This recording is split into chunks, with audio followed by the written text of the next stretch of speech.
honor the men and the women that have sacrificed and have come to yield their lives to Jesus Christ so that we can change for the love of Christ. This is no different. So please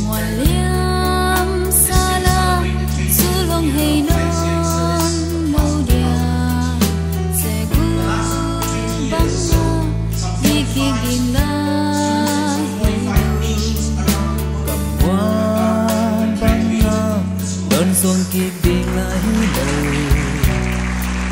sẽ lê kiếp thấy điên la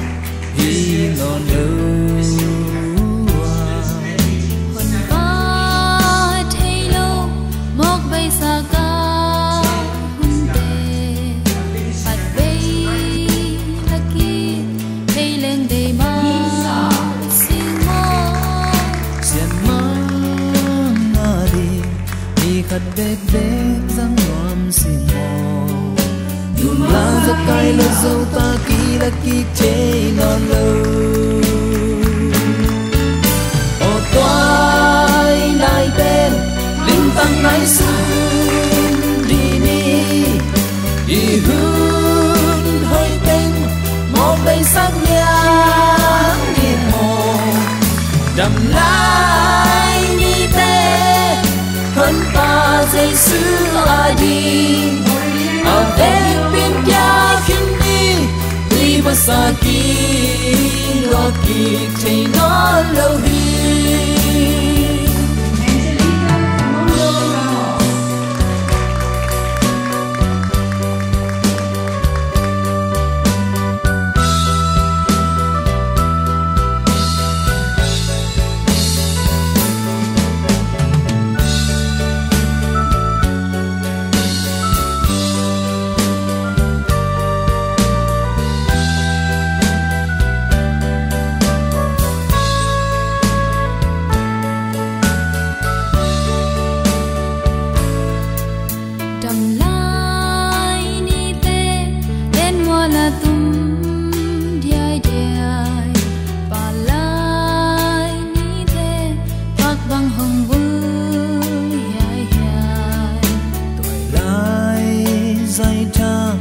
bắt băng hồng nem đái đài thầy phung son rong chín dâu non đầu đi ngô ta thấy lâu mọc bay xa ca hun tề hạt bay là kia thấy lên đầy ma xin mơ xiên mang ngà đi khát bếp răng loam xiên mồ đùn la giấc cay lơ sâu ta kỳ là kỳ chế non lâu ô toai lại tên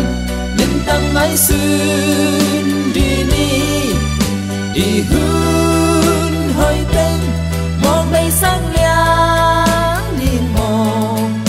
đầm lai đi tên hơn ba dây xứ adi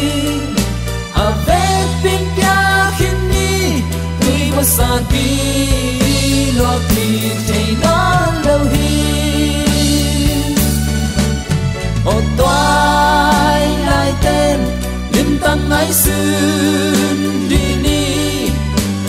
hương hơi tên mong bay sắc nhang đi mồ đầm lai đi tê hơn ba dây xứ adi à vết pin kia khinh đi tuy bao xa kỳ lo kỳ thấy nó lâu hi